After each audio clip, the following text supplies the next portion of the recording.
Assalamualaikum warahmatullahi wabarakatuh.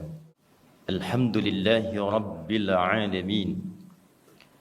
Wassalatu wassalamu ala rasulillah nabiyyina wa sayyidina Muhammadin alladhi ursila rahmatan lil alamin. Fassalawatullahi alaihi wassalamuhu tam wa ala alihi wa sahbihi wa dhurriyyatihi wa ummatihi ila yaumiddin. أما بعد فيا عباد الله أوصي نفسي وإياكم بتقوى الله فقد فاز المتقون فلا تموتن إلا وأنتم مسلمون فقال تعالى يا أيها الذين آمنوا اتقوا الله حق تقاته ولا تموتن إلا وأنتم مسلمون عباد الله نشهد أن لا إله إلا الله وحده لا شريك له ونشهد أن محمدا عبده ورسوله الذي لا نبي بعده. Hadirin jamaah Jumat rahimani wa rahimakumullah. Mengawali ibadah Jumat ini kita bersyukur pada Allah Subhanahu wa taala di antara sekian hamba Allah yang berkehidupan dan menyatakan beriman sampai detik ini, kita yang masih diberikan kemampuan dan kekuatan untuk menunjukkan keberimanan kita kepada Allah dengan menunaikan ibadah Jumat berjamaah. Demikianlah panggilan Jumat dibuka dalam Al-Quran dengan kata iman, bahkan disebutkan dengan penamaan surahnya surah Al-Jumu'ah, surah ke-62 di ayat yang ke-9. Ya ayyuhalladzina amanu idza nudiya lis-salati min yaumil jumu'ati fas'au ila dzikrillah. Hai seluruh yang telah menyatakan dirinya beriman kepada Allah, apapun statusnya, bagaimanapun keadaan dan pekerjaannya, selama ia merasa memiliki iman dalam dirinya, maka di antara pembuktian iman itu idza nudiya lis-salati min yaumil jumu'ati, bila ada panggilan sudah terdengar untuk menunaikan ibadah Jumat, fas'au ila dzikrillah, maka dengan iman itulah ia respon panggilan Jumat dan bergegas menunaikannya untuk mengingat Allah Subhanahu wa taala. Alhamdulillah, di antara sekian orang yang menyatakan beriman, kita diberikan kekuatan untuk membuktikan keberimanan kita untuk memenuhi panggilan Jumat di hari ke-21 bulan Dzulhijjah 1445 Hijrah ini. Semoga Jumat kali ini dijadikan oleh Allah Subhanahu wa taala sebagai rangkaian Jumat terbaik dari sekian Jumat yang pernah kita tunaikan. Hadirin, terdapat satu hadis yang didokumentasikan oleh Imam Muslim bin Hajjaj dalam kitabnya Sahih Muslim nomor hadis 2664 dan tersambung sanadnya, silsilah periwayatannya pada sahabat mulia Abu Hurairah Abdurrahman bin Sahr radhiyallahu taala anhu dari Nabi sallallahu alaihi wasallam bahwa satu ketika Nabi memberikan satu nasihat kepada kalangan sahabatnya.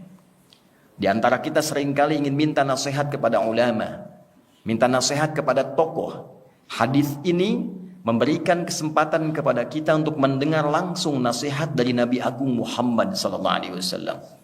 Di antara sekian nasihat beliau sampaikan, qala Rasulullah sallallahu alaihi wasallam, al-mu'minul qawiyyu khairun wa ahabbu ila Allah minal mu'minid dha'ifi wa fi kulli khair.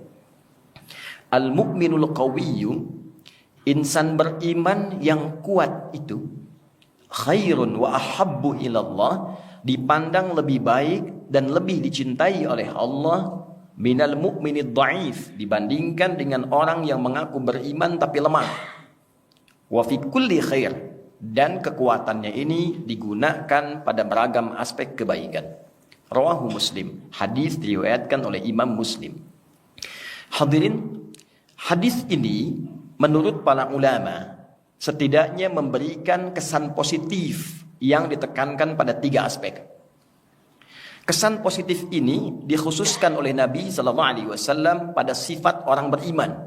Seakan ingin memberikan sebuah kesan bahwa jika ada orang mengaku beriman, maka ia tidak akan lepas dari sifat ini.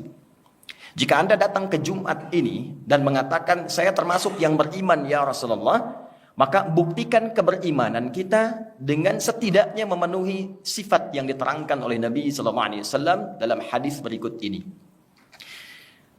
Satu aspek pertama disebutkan oleh para ulama yang dimaksud insan beriman yang kuat itu yang paling pokok adalah kekuatan spiritualnya, kekuatan imannya. Kuat fisik, bagus. Kuat intelektual, bagus. Tapi dasar yang paling pokok adalah kekuatan spiritualnya, kekuatan imannya. Yang dengan iman itulah kemudian melahirkan satu buah yang disebut takwa. Dan takwa itulah akumulasi semua sifat kebaikan yang melekat pada diri dan jiwa manusia. Jujur itu sifat. Sabar, sifat. Rendah hati, sifat. Penyayang, sifat. Akumulasi seluruh sifat itu dalam bahasa Al-Quran, bahkan di standar bahasa Arab sekarang disebut dengan takwa namanya. Sumber takwa dasarnya ada pada iman.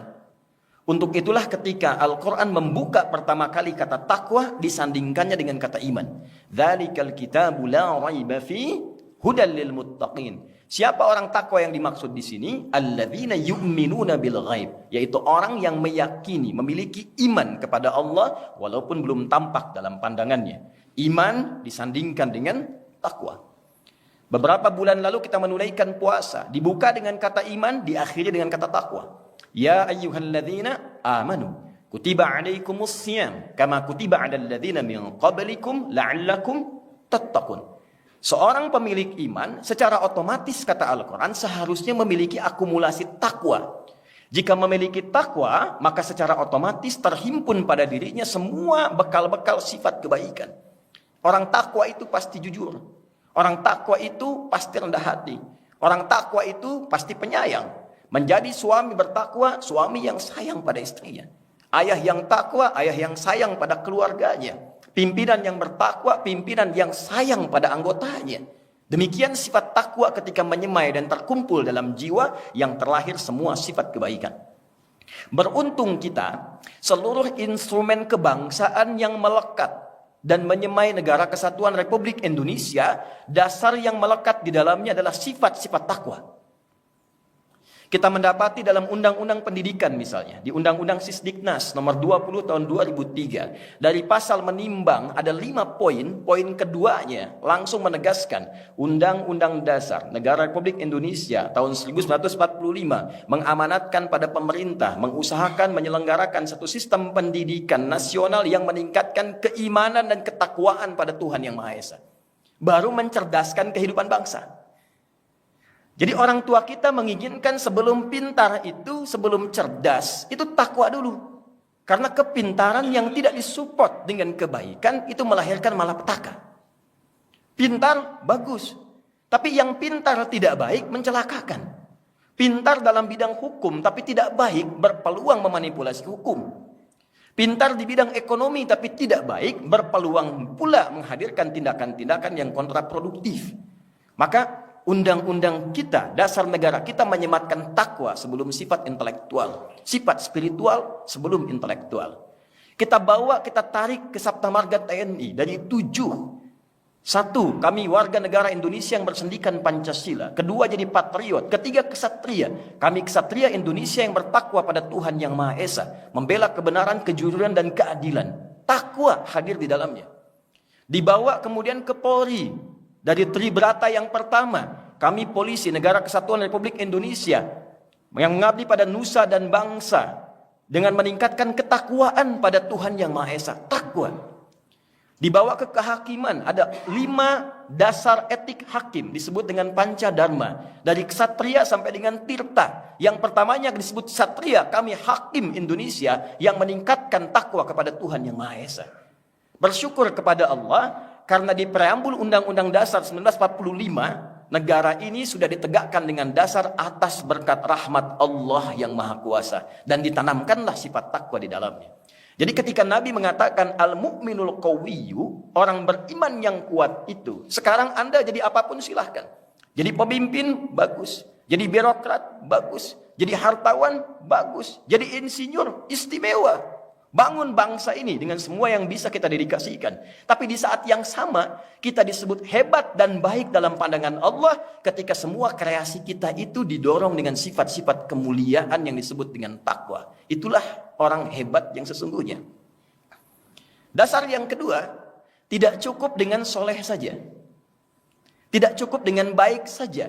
Maka ada yang kedua tafsir ulama, al-mu'minul qawiyyu, orang beriman yang kuat itu tafsir yang kedua adalah kuat intelektual. Kuat pengetahuan. Soleh, bagus. Soleh tapi tak pintar, bermasalah. Soleh bagus tapi tak menguasai ilmu, berfatwa, bisa salah. Yang benar jadi salah, yang salah kemungkinan benar. Itulah sebabnya Nabi pernah mengatakan, hadis riwayat Muslim, nomor hadis yang ke-11, jilid pertama dari 9 jilid di Sahih Muslim. Ketika Nabi mengatakan, sayati alaikum unasun au kama qala, akan tiba satu masa, segolongan manusia datang, yuhaddithunakum bima lam tasma'uhu wa la yasma'unahu aba'ukum. Datang orang-orang seperti kelihatan pintar, seperti kelihatan soleh. Tiba-tiba jadi ustadz, jadi kiai, standarnya tidak ada. Memberikan fatwa. Fatwa yang mengagetkan. Membuat kita heran. Apa seperti ini ajaran agama? Kata Nabi, jangankan Anda yang heran. Orang dulu pun kalau dengar ikutan heran. Karena itulah hadirin, datang ayat-ayat Quran untuk mensupport kita. Bahkan wahyu pertama berkata, Iqra, baca. Afala yanzuruna ilal ibili kaifa khuliqat, riset. Bahkan di dunia hewan, riset. Baru bangun tidur, langsung Nabi menyampaikan dalam hadis riwayat Abu Daud, nomor hadis 1367. Bangun dari tidur, kita sudah diminta berfikir, meningkatkan sifat intelektualitas kita, meriset semua kemungkinan di langit dan di bumi serta semesta. Inna fi khalqis samawati wal ardi wa ikhtilafil laili wan nahari la ayatil li ulil albab alladzina yadhkuruna Allaha qiyaman wa qu'udan wa 'ala junubihim. وَيَتَفَكَّرُونَ فِي خَلْقِ السَّمَاوَاتِ وَالْأَرْضِ يَتَفَكَّرُونَ فِي خَلْقِ السَّمَاوَاتِ وَالْأَرْضِ. Baru bangun tidur, kita diminta oleh Allah sudah pintar. Itulah salat pertama kita disebut dengan subuh. Dari kata asbah, artinya sesuatu yang terencana dengan baik, yang terukur, yang punya standar. Sebelum kita mengerjakan tugas, bangun, siapkan mau kerjakan apa hari ini, rencananya apa, planningnya apa. Jangan sampai ada orang beriman ditanya jam 7 di mana, saya belum tahu. Jam 12 mengerjakan apa, saya belum paham. Anda bangun dari tidur, sudah punya rencana, datang kepada Allah lewat sholat subuh, minta dimudahkan urusannya, dilancarkan pekerjaannya. Itulah kekuatan spiritual dan kekuatan intelektual. Anda soleh, bagus. Anda pintar, istimewa. Tapi fisiknya tidak kuat, tidak banyak yang bisa kita dedikasikan. Karena itu pada bagian yang ketiga adalah kekuatan jasmani. Kekuatan fisikal. Bagus dari dalam spiritual, bagus secara intelektual, dan kuat secara fisikal. Itulah sebabnya kita temukan kisah-kisah Nabi pun berolahraga. Nabi bahkan bergulat. Nabi kadang-kadang balap lari dengan istrinya. Jadi ketika dibentuk Kementerian Pemuda dan Olahraga, ada disporanya. Itu bukan sekedar bagaimana memfasilitasi anak bangsa jadi kuat. Kalau kita niatkan sebagai ibadah kepada Allah, itu bagian wujud keimanan kita kepada Allah Subhanahu wa ta'ala. Maka niatkan, bagaimana dengan kuatnya fisik kita bisa berbuat baik. Bukan sekedar olahraga. Kalau cuma olahraga, yang lain juga bisa. Nanti yang ditanya oleh Allah, iman Anda di mana? Iman kamu di mana? Apa yang membedakan Anda dengan orang lain? Ketika pingpong kuat, ketika sepak bola kuat. Kenapa ketika Jumatan tidak kuat? Kenapa ketika baca Quran tidak kuat? Di mana spiritualnya? Kalau cuma olahraga saja, olah fisik saja, setiap orang bisa melakukan. Tapi yang dibutuhkan olah rasa, olah karya, olahraga. Sehingga kita bisa kerja cerdas, kerja keras, dan kerja ikhlas dalam kehidupan kita. Itulah satu hadis yang diingatkan oleh Nabi SAW.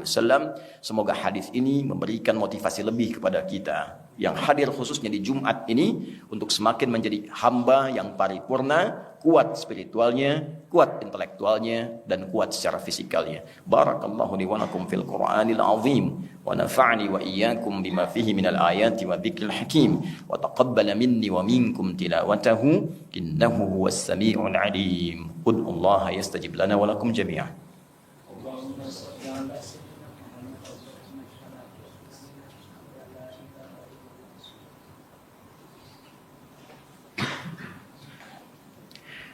Alhamdulillah. Wassalatu wassalamu ala Rasulillah wa ala alihi wa sahbihi wa mawala. Amma ba'd. فيا عباد الله أوصي نفسي وإياكم بتقوى الله فقد فاز المتقون فلا تموتن إلا وأنتم مسلمون نشهد أن لا إله إلا الله وحده لا شريك له ونشهد أن محمدا عبده ورسوله الذي لا نبي بعده فقال تعالى إن الله وملائكته يصلون على النبي يا أيها الذين آمنوا صلوا عليه وسلموا تسليما. Hadirin, untuk menutup khutbah ini, mari kita bersama menyempurnakan dengan berdoa kepada Allah Subhanahu wa taala dengan hati yang khusyuk, jiwa yang lapang. Semoga doa kita dikabulkan oleh Allah dan menjadikan setidaknya kita mampu memahami dan mengamalkan materi Jumat yang kita dapatkan di hari ini. Jumat bukan Anda datang, duduk, mengantuk, kadang tertidur, lantas sholat 2 rakaat dan pulang. Bukan. Jumat duduk. Kenali siapa yang duduk. Bangun sinergi di antara yang duduk dan bawa solusi dari pencerahan yang didapatkan saat kita duduk. Untuk itu mari kita bermohon pada Allah. Semoga doa ini dikabulkan oleh Allah Subhanahu wa taala. Allahumma nahmaduka hamdan syakirin, hamdan da'imin, hamdan yuwafi ni'amahu wa yukafi'u mazidah. Ya Rabbana lakal hamdu wa lakal syukru kama yanbaghi li jalali wajhikal karim wa li'azimi sultanik. اللهم صل وسلم وبارك على حبيبك الكريم رسولك المصطفى الأمين سيدنا وسيدنا محمد وعلى آله وصحبه أجمعين ربنا إنا نسألك بأسمائك الحسنى وصفاتك العلى. Ya Allah, kami bermohon kepadamu dengan segenap kemuliaan dan keutamaan yang melekat pada nama-namamu yang mulia. Ya Al-Ghafir Al-Ghaffar Al-Ghafur Ar-Rahim, la tada' lana fi maqamina hadha dhanban illa ghafartah. Ya Allah yang Maha Pengampun seluruh jenis dosa, mohon jangan biarkan setiap hamba yang berada di Jumat ini yang datang dengan dosa, kecuali Engkau gugurkan seluruh dosa-dosanya. Wala hamman illa farajtah. Jika ada yang datang ke Jumat ini dengan kegelisahan dalam hatinya, jangan biarkan ia meninggalkan Jumat ini kecuali Engkau telah tenangkan dan damaikan keadaan jiwanya. Wala asiran illa yasartah. Ya Allah, dari sekian yang datang Jumat, Engkau yang Maha mengetahui. Boleh jadi ada yang datang membawa kesulitan dalam hidupnya, maka mohon dengan keikhlasan Jumatnya, hilangkan dan mudahkan seluruh kesulitan hidupnya. Allahumma ya arhamar rahimin, ihfadna wahfad biladana Indonesia al-mahbubah waj'alha baldatan tayyibatan wa anta tardaha. Ya Allah, mohon berkahi negeri kami, jaga Indonesia ini dan berikan kami kemampuan untuk bisa memakmurkan negeri ini sehingga menjadi negeri yang Engkau cintai dan Engkau ridai. Allahumma hfadh umara'aha waj'alhum udala. Ya Allah, mohon berikan hidayah kepada para pemimpin di negeri ini, yang dengan itu mereka bisa bijak memberikan berbagai putusan dan meringankan hisab mereka saat kembali kepadamu ya Arhamar Rahimin. Allahumma rzuq ya Allah, warzuq fi qulubina al-hubba li ikhwanina Indonesiyin minal umara wa syu'ab. Ya Allah, tanamkan rasa cinta dalam diri kami untuk mencintai seluruh bagian lapis penduduk di negeri Indonesia yang kami cintai ini.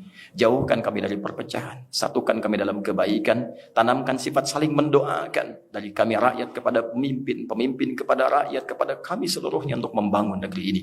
Allahumma hfadh ya Allah ulama'ana waj'alhum mukhlasin lakad-din. Ya Allah, mohon jaga dan cintai para ulama kami. Cerahkan hati mereka untuk menyatukan umat yang berkemajuan dan jauhkan dari perpecahan ya Arhamar Rahimin. Allahumma barik ya Allah hadzal makan wa barik kull man amila fi wa barik man assasah ya Allah waj'alhu makanan mubarakan.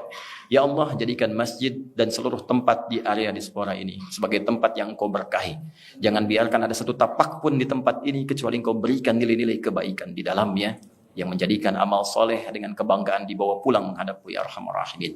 Allahumma rabbana atina fid dunya hasanah wa fil akhirati hasanah wa qina adzabannar bifadlika subhana rabbika rabbil izzati amma yasifun wa salamun alal mursalin walhamdulillahi rabbil alamin. Ibadallah, aqimus shalah yarhamukumullah.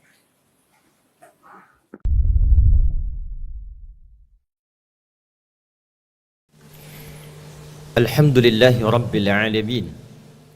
الحمد لله الذي جعل الحمد مفتاحا لذكره ودليلا على آلائه وعظمته وسببا للمزيد من فضله.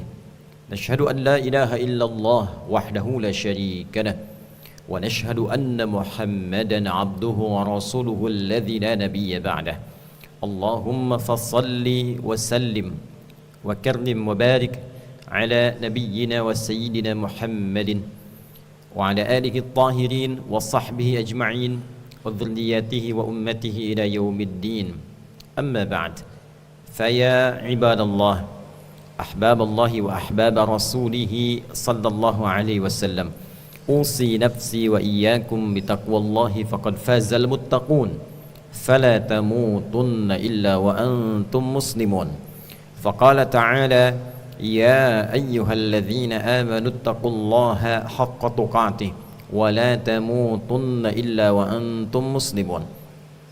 Hadirin jemaah Jumat rahimani wa rahimakumullah. Mengawali khutbah ini, khatib ingin mengingatkan dan mengajak kita semua tanpa kecuali untuk senantiasa meningkatkan pujian, syukur dan takwa kita kepada Allah Subhanahu wa taala. Semoga dengan itu hidup kita di dunia ini senantiasa dijaga, diberikan panduan berkehidupan terbaik yang mengantarkan pada kebahagiaan dan kesuksesan sejati di dunia dan di akhirat kelak insyaallah. Semoga Jumat ini dijadikan oleh Allah Subhanahu wa taala sebagai Jumat terbaik dari sekian Jumat yang pernah kita tunaikan.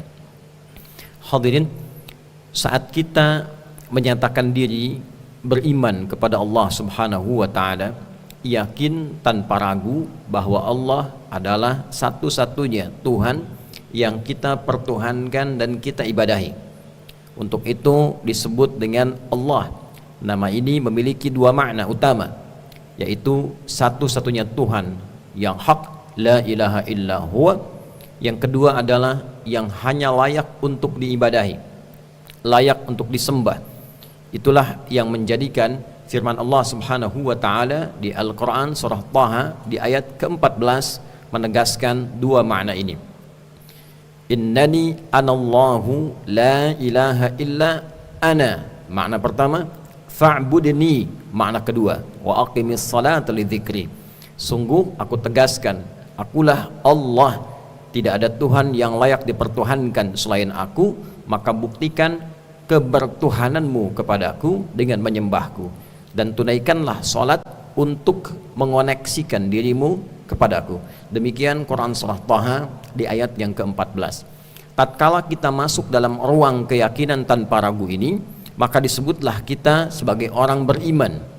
Bentuk pekerjaannya disebut amana tunggal, jamaknya amanu. Subjeknya yang melakukan disebut mukmin, jamaknya mukminun. Maka untuk membuktikan keberimanan kepada kita kepada Allah Subhanahu wa taala itu haruslah kemudian ditampakkan oleh seluruh bagian yang utuh dari tampilan tubuh kita seluruhnya, baik dari ujung kepala sampai ujung kaki. Ada cahaya iman yang disambungkan lewat hati kita, dipancarkan ke akal kita, diteruskan ke dalam seluruh bagian tubuh kita. Pembuktian keimanan kita ditunjukkan oleh perilaku dari seluruh anggota tubuh kita. Untuk itulah kemudian Allah Subhanahu wa taala memberikan bimbingan yang jelas sebagai penanda bahwa inilah pembuktian keimanan kita, untuk membedakan perilaku tubuh biasa dengan perilaku tubuh yang dipandu oleh iman kita. Perilaku tubuh yang dipandu oleh iman sekaligus membuktikan bahwa kita ini beriman. Pembuktian itulah yang disebut dengan tasdiq. Bentuk standarnya disebut dengan sedekah. Karena itu amal-amal ibadah yang menjadi amal saleh dinamakan pula dalam fikih dengan sedekah. Para ulama mendefinisikan sedekah dengan kullu ma'rufin sedekah.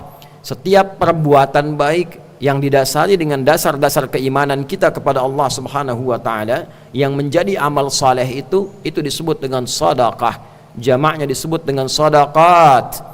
Maka salat masuk dalam kategori sedekah. Karena saat kita salat, kita sedang membuktikan keimanan kita kepada Allah Subhanahu wa taala. Alladzina yu'minuna bil ghaibi wa yuqimunas shalah. Ada orang-orang takwa yang mendeklarasikan dia konsisten beriman kepada Allah, lalu dia buktikan keberimanan itu dengan menunaikan salat. Maka salat masuk kategori sedekah.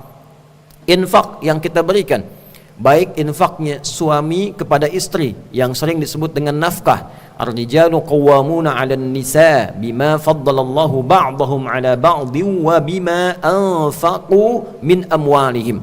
Demikian surah An-Nisa ayat 34. Maka infak suami kepada istri pun masuk dalam kategori sedekah. Karena saat suami memberi kepada istrinya bukan sekedar pemberian, tapi pembuktian keimanannya kepada Allah untuk merawat istri dan keluarganya karena imannya kepada Allah. Bukan sekedar dia mencintainya. Itu pembeda suami beriman dengan suami yang belum beriman. Suami beriman memperlakukan istri dan keluarganya karena keimanannya kepada Allah. Dia memposisikan istrinya sebagai amanat Allah. Dia memposisikan anak-anaknya sebagai amanat Allah. Perbuatan baiknya kepada seluruh keluarganya dilakukan karena pembuktian imannya kepada Allah. Maka amal itu saat dikerjakan bukan amal biasa, dia menjadi sedekah. Demikian pula seorang anak berbakti kepada kedua orang tuanya. Dia ingin memberikan bagian dari hasil keringatnya. Dia berikan kepada ayahandanya, dia berikan kepada ibundanya, kerabat-kerabat terdekat misalnya. Maka ini digolongkan dalam golongan infak utama yang masuk kategori sedekah. Demikian Al-Quran surah kedua Al-Baqarah di ayat 215 itu. Wa yas'alunaka madza yunfiqun qul ma anfaqtum min khairin falil walidaini wal aqrabin wal yatama wal masakin wabnis sabil wa ma tunfiqu min khairin fa innallaha bihi alim.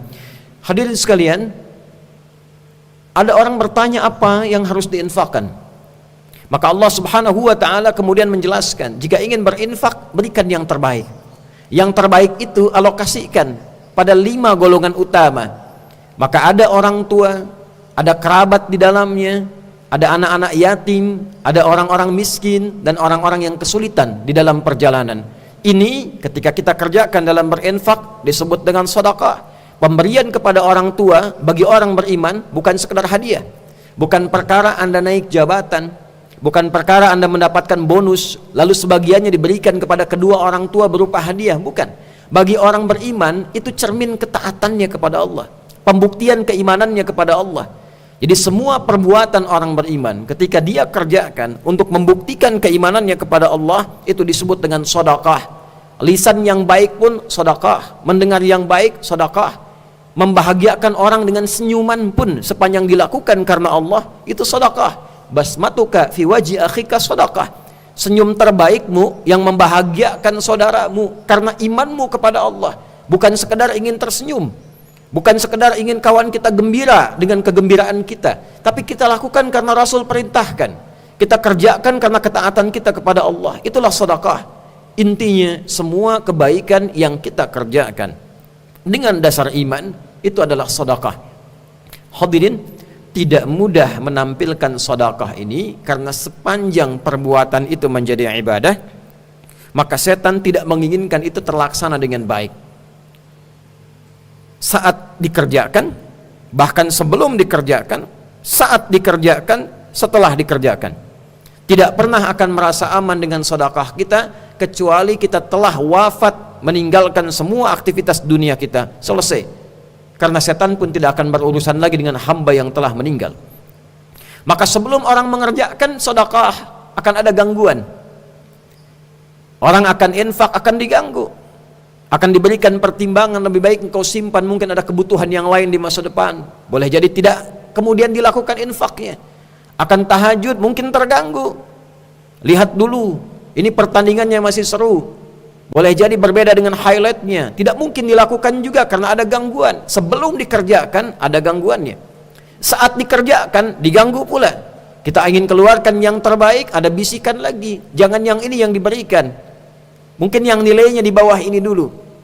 Demikianlah kemudian perbuatan ini ketika akan dilakukan, sedang dilakukan, setelah dilakukan, selalu ada gangguan. Ini menunjukkan bahwa ibadah yang kita lakukan benar-benar ibadah. Ini pembuktian kebenaran Islam sebagai agama yang hak. Karena tidak ditemukan setiap perbuatan-perbuatan yang menjadi ibadah itu kecuali ada gangguan-gangguan yang disadari atau tidak menjadi bisikan dalam diri kita. Silahkan Anda kerjakan pekerjaan lain di luar ibadah. Makan tanpa ibadah tidak ada gangguan yang nyata. Ingin olahraga tidak dijadikan sebagai ibadah, tidak ada gangguan yang nyata. Tapi ketika kita akan jadikan semua perbuatan kita menjadi ibadah, kita akan rasakan sebelum dilakukan, saat dikerjakan, dan setelah itu selesai ditunaikan, selalu tidak akan pernah tuntas dengan gangguan.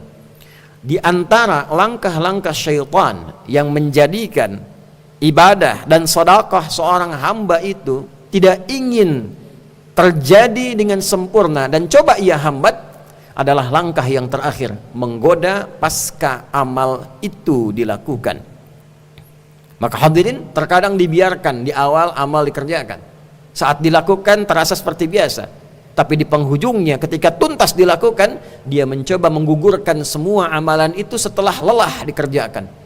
Anda bisa bayangkan orang yang telah membangun satu masjid, awalnya tak terfikir apapun, mulanya keluar ongkos pun tidak dia pikirkan, jumlahnya begitu besar, dikeluarkan, dibangun, selesai tuntas semua amalan itu, tiba-tiba datang setan dengan satu godaan dan hilanglah semua amal yang telah dilakukan itu.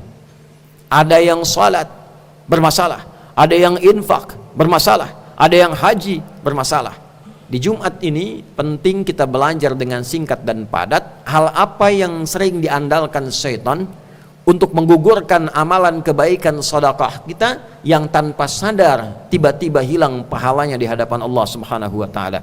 Itulah yang kemudian ditampilkan Al-Qur'an di surah kedua Al-Baqarah di ayat 264. Allah berfirman ba'da a'udzubillahi minasyaitonir rajim. Bismillahirrahmanirrahim. Ya ayyuhalladzina amanu la tubtilu sadaqatikum bil manni wal adza kalladzi yunfiqu malahu ria'an nas wa la yu'minu billahi wal yawmil akhir famathaluhu kamathali safwanin 'alayhi turabun fa asabahu wabilun fatarakahu salda la yaqdiruna 'ala syai'in mimma kasabu wallahu la yahdil qaumal kafirin. Ya ayyuhalladzina amanu, hai semua orang yang telah menyatakan beriman, kaidah dasar, yang telah memantapkan pada jiwanya dia adalah insan beriman. Ketika kita berkomitmen saya insan beriman, di saat yang sama kita pun bersiap untuk mengerjakan semua perilaku hidup kita dengan dasar iman kita. Bicaranya pakai iman, mendengarnya pakai iman, melangkahnya pakai iman, bekerjanya pakai iman, berfikirnya pun pakai iman. Alladzina yadhkuruna Allaha qiyaman wa qu'udan wa 'ala junubihim wa yatafakkaruna fi khalqis samawati wal ard. Dzikir qabla al-fikr. Dzikir qabla al-fikr. Berfikir pun pakai zikir, bicara pun pakai zikir, iman. La tubtilu sadaqatikum bil manni wal adza. Jangan engkau batalkan, jangan sampai engkau gugurkan kebaikan-kebaikan, sedekah-sedekah yang telah engkau perjuangkan dengan lelah, dengan perbuatan-perbuatan yang merusak dan menghancurkan sedekah itu bahkan tanpa disadari sepenuhnya. Jadi ada perbuatan yang kelihatannya menyenangkan, al-mannu namanya, bil manni, sesuatu yang terasa menyenangkan tapi sesungguhnya sedang menggugurkan amalan itu. Wal adza, dan dia merusak, menghancurkan amalan tanpa disadari. Kalau di hadapan kita dihancurkan terlihat, sadar. Tapi ada perbuatan yang seakan menyenangkan, membuat kita bangga, nyaman, tapi dalam saat yang sama dia menghancurkan amal perbuatan yang telah lelah kita kerjakan. Apa contohnya? Ini yang paling diandalkan oleh syaitan, kalladzi yunfiqu malahu ria'an nas. Seperti orang infak yang diiringi dengan sifat riya. Riya, ingin dipuji orang, ingin diketahui orang kebaikan-kebaikannya supaya disanjung, itu riya. Ingin diketahui Allah kebaikannya supaya diridhai, disebut ihsan. Itu perbedaannya. Ihsan ingin dikenal Khaliq, riya ingin dikenal makhluk. Jadi tolong dibedakan, ingin dikenal makhluk manusia supaya disanjung, itu riya. Ingin diketahui manusia supaya menjadi contoh teladan yang diikuti, itu tahaddus bin ni'mah namanya. Wa amma bi ni'mati rabbika fahaddits. Boleh kita beramal, ditampakkan, supaya dengan penampakan itu tujuannya orang mengikuti amalan itu, dan abai dengan pujian. Terserah orang mau puji mau tidak, bukan urusan kita. Yang penting saya kerjakan orang bisa lihat supaya diikuti. Ada sebagian orang-orang mencontohkan sunnah tertentu ketika sebagian yang lain tidak menyadari. Masuk masjid untuk i'tikaf, sebagian orang datang langsung duduk. Orang ini sadar ada sunnah yang terlupakan. Dia datang menunaikan sholat 2 rakaat sekaligus mencontohkan. Bukan untuk disanjung, tapi supaya orang tahu bahwa ada sunnah yang terlupakan di sini. Itu bagian yang boleh ditampilkan. In tubdus sadaqati fa ni'mahi wa in tukhfuha wa tu'tuha al-fuqara'a fa huwa khairul lakum. Jika pun harus kita tampakkan dengan contoh yang pertama tadi supaya orang menjadikan itu teladan dengan niat yang bersih, itu sebaik-baiknya sedekah yang bisa dikerjakan. Tapi kalau bisa sembunyikan, menjaga perasaan hati kita, itu lebih bagus. Jadi tolong dibedakan antara riya dengan menampakkan amalan untuk melahirkan kenikmatan, at-tahadduts bi an-ni'mah. Maka yang bermasalah ini riyanya, kalladzi yunfiqu malahu ria'an nas. Sehingga orang sekarang membedakan kalimat pertama dengan yang kedua dengan istilah yang baru. Yang kedua disebut dengan pencitraan, sebagian orang mengatakan demikian. Infaknya untuk pencitraan, dikeluarkan hartanya, jadi setelah itu bikin kemudian kampanyenya, dibuatkan kemudian posternya, disebutkan informasinya bahwa masjid ini dibangun berdasarkan infak si fulan supaya mendapatkan sanjungan, supaya mendapatkan keuntungan duniawi semata. Ada lagi orang-orang yang sholatnya riya, pencitraan. Ingin diketahui orang sholat supaya dapat sanjungan. Ternyata dia juga seorang yang rajin sholat. Ternyata dia juga seorang yang rajin baca Quran. Ternyata suaranya kalau ngaji bagus juga. Diniatkan hanya untuk mendapatkan sanjungan manusia. Itulah riya. Kalladzi yunfiqu malahu ria'an nas. Orang infak riya bermasalah. Orang riya dalam sholat pun bermasalah. Alladzina hum an salatihim sahun. Perhatikan kalimatnya. Fawailul lil musallin, celaka orang yang sholat. Siapa yang celaka orang sholat di sini? Bukan semua orang sholat. Lanjutkan ayatnya. Alladzina hum an salatihim sahun, yaitu orang yang lalai dalam sholatnya. Bagaimana dia bisa lalai? Alladzina hum yura'un, yang sholatnya atas dasar pencitraan saja. Ingin dicitrakan oleh makhluk bahwa dia orang yang menunaikan sholat. Berjilbabnya hanya untuk dicitrakan saja. Ngaji Qur'annya hanya untuk dicitrakan saja. Pakai pecinya hanya untuk kelihatan saja bahwa dia pun orang muslim yang saleh. Itu bagian dari riya yang tidak bermanfaat nilainya. Maka hadirin, jangan dibayangkan ibadah saja. Ustadz juga demikian. Kalau tampilnya ngaji karena riya, mengajarnya karena ingin populer, riya saja, ingin disanjung oleh orang-orang. Menjaga update status karena untuk terjaga popularitasnya. Tidak ada amal di dalamnya, gugur amalannya. Jadi tidak hanya berlaku untuk masyarakat biasa, bagi ustadz, bagi kiai, bagi alim, bagi ulama, setan masuk ke dalamnya. Untuk itulah hadirin, mari di Jumat ini kita sedikit mengevaluasi bagian dari etape dan alur kehidupan kita. Boleh jadi ada amal-amal yang pernah kita banggakan, kita lakukan, ternyata tidak punya nilai di hadapan Allah Subhanahu wa taala. Kelihatannya indah disanjung, enak, membanggakan. Tapi saat yang sama, itu jebakan terdahsyat yang dipasang oleh setan untuk menggugurkan amalan-amalan yang pernah kita kerjakan. Oleh karena itu, mari saya mengajak pertama untuk saling mendoakan. Doakan khatib. Khatib pun mendoakan kita semuanya supaya hidup kita dijaga oleh Allah Subhanahu wa taala. Pandangan kita benar, perkataan kita benar, pendengaran kita benar, hidup kita dilakukan dengan cara yang benar.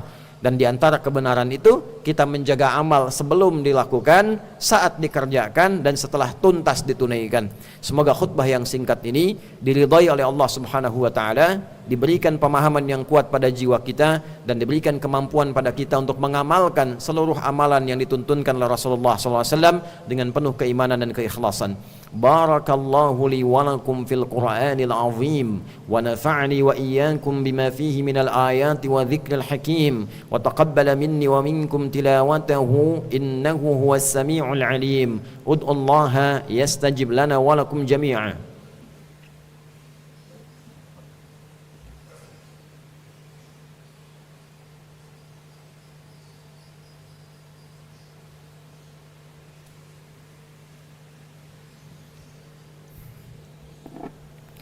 Alhamdulillah والصلاة والسلام على رسول الله نبينا وسيدنا محمد بن عبد الله وعلى آله وصحبه ومن والاه.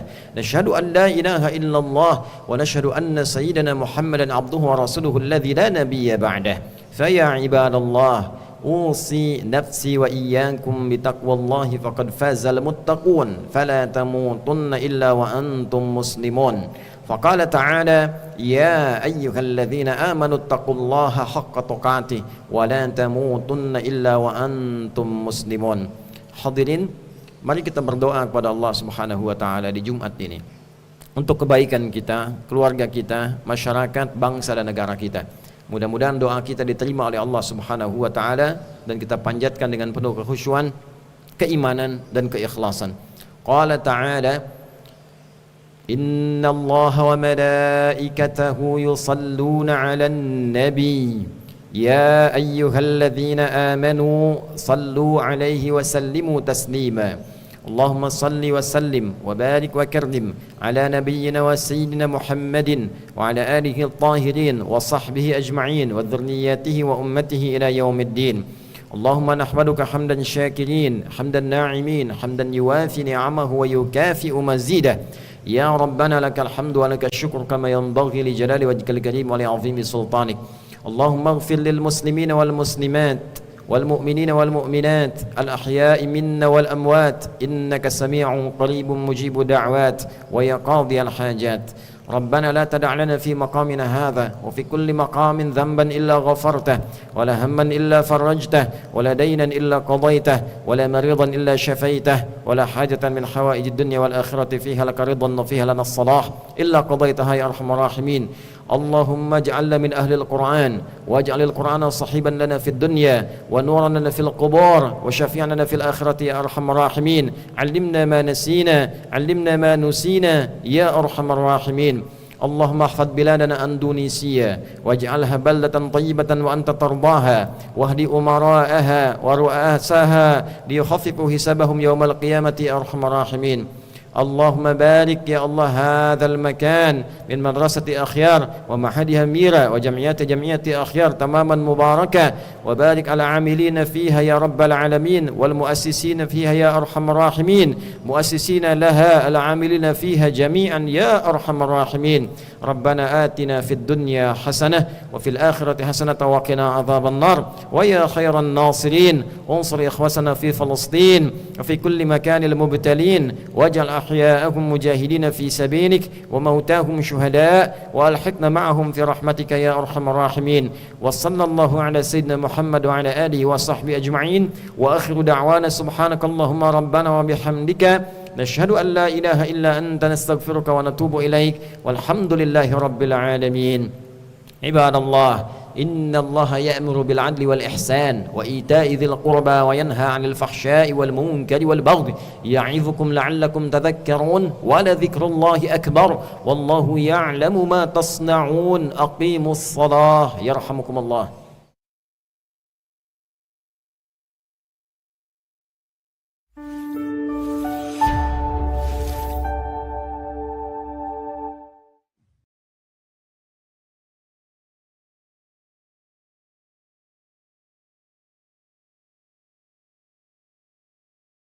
وبركاته.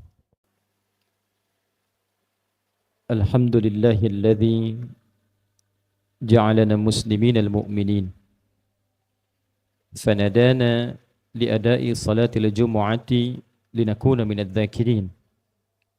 نصلي ونسلم على الحبيب الكريم نبينا وسيدنا محمد الأمين وعلى آله وصحبه وذرياته وأمته إلى يوم الدين.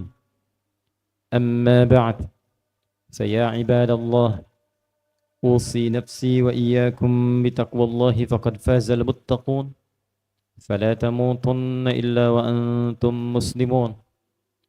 فقال تعالى يا أيها الذين آمنوا اتقوا الله حق تقاته ولا تموتن إلا وأنتم مسلمون. Hadirin jemaah Jumat rahimani wa rahimakumullah. Kita bersyukur pada Allah Subhanahu wa taala mengawali khutbah Jumat ini. Bersyukur atas segala nikmat kehidupan yang telah Allah anugerahkan kepada kita sampai dengan hari Jumat di tanggal 20 Sya'ban tahun 1445 Hijrah saat ini. Semoga seluruh nikmat yang Allah anugerahkan kepada kita hingga kita mampu menunaikan ibadah Jumat ini mampu menjadikan kita hamba terbaik sebelum kita kembali kepada Allah Subhanahu wa taala, dan semoga kembali kita diberikan peluang dengan jalan yang baik sehingga disebut dengan husnul khatimah.